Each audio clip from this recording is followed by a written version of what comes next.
नीट paper फुटी प्रकरणात अटकेत असलेले आरोपी मनीषा वाघमारे आणि प्रल्हाद कुलकर्णी यांना आज दिल्लीच्या विशेष सीबीआय कोर्टामध्ये सादर केलं गेलं होतं आणि यावेळी कोर्टानं आरोपी मनीषा वाघमारे हिला न्यायालयीन कोठडी सुनावलेली आहे। नेमकं कोर्टात काय घडलं या सगळ्या अनुषंगाने बोलण्यासाठी ॲडव्होकेट श्रेयस गच्चे आहेत माझ्यासोबत बोलण्यासाठी। सर स्वागत आहे TV9 मराठीमध्ये आपलं। नेमकं काय कोर्टामध्ये घडलं, कारण काही वेळाचा युक्तिवाद आम्हाला बघायला मिळाला। बघा, आज कोर्टामध्ये दोन आरोपींना प्रोड्यूस करण्यात आलं होतं, ज्यांच्यापैकी मी मनीषा वाघमारे यांच्यातर्फे युक्तिवाद केलेला आहे। ठीक आहे, माझ्या पक्षकाराला आज न्यायालयीन कोठडीमध्ये शिफ्ट करण्यात आलेलं आहे आणि जो आरोपी नंबर 2 आहे, जे कुलकर्णी आहेत, त्यांना 48 तासांची अजून कोठडी त्यांची वाढवण्यात आलेली आहे। न्यायालयीन कोठडीमध्ये शिफ्ट केलेलं आहे। सीबीआयनं आज स्पष्टपणे म्हटलं की न्यायालयीन कोठडी देण्यात यावी। त्यांनी विरोध केला नाही, पण सीबीआयनं आरोप ठेवले त्यांच्यावरती की पेपर फुटीमधील त्या मुख्य आरोपी आहेत असं त्यांच्याकडे म्हटलं आहे।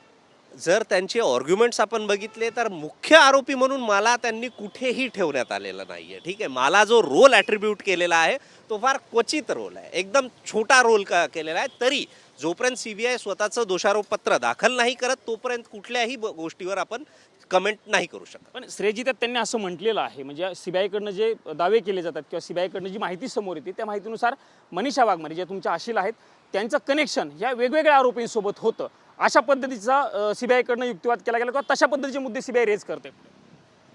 ते स्टॅटिक आहे, बघा, ते त्यांचा मोडस ऑपरंडी आहे आणि ते तेच करणार आहे।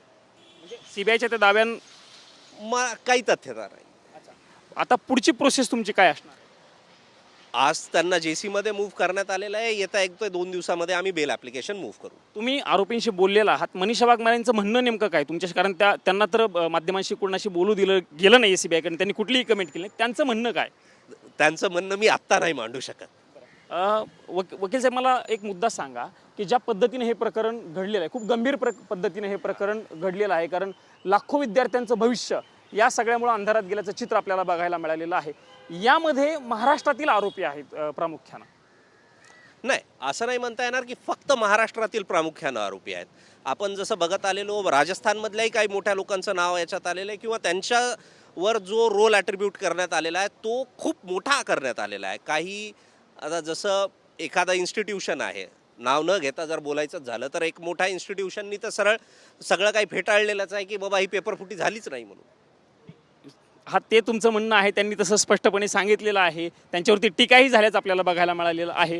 पण मग महाराष्ट्रातनं जास्तीत जास्त आरोपी अटक केलेले आहेत आणि जे सेट करण्याचं काम करत होते किंवा ट्रान्सलेट करण्याचं काम ते महाराष्ट्रात आणि खास करून पुण्यात असल्याचं बघायला मिळतं। बघा, आता सध्या स्थिती तर अशी आहे की हो बाबा, महाराष्ट्रातून काही आरोपी भेटलेले आहेत, त्यासाठी आपण महाराष्ट्र पोलिसांचं किंवा सीबीआयचं अभिनंदन केलं पाहिजे।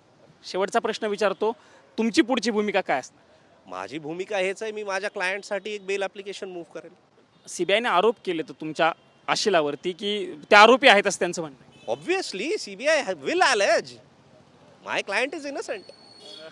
हे आरोपीचे वकील ॲडव्होकेट श्रेयस गच्चे होते। त्यांनी सांगितलेलं आहे की आज ज्युडिशियल कस्टडी खरं तर कोर्टानं सुनावलेली आहे, त्यामुळे पुढच्या 1-2 दिवसामध्ये बेलसाठी देखील ॲप्लिकेशन आम्ही करणार आहोत अशा पद्धतीचा दावा त्यांनी केलेला आहे। जोपर्यंत चार्जशीट फाईल होत नाही तोपर्यंत आरोपी आहे असं म्हणणं योग्य नाही, अशी पद्धतीची प्रतिक्रिया श्रेयस गच्चे यांनी दिल्याचं आपल्याला बघायला मिळालेलं आहे। कॅमेरामन विनोद कुमार सह मी प्रमोद जगताप, TV9 मराठी, नवी दिल्ली।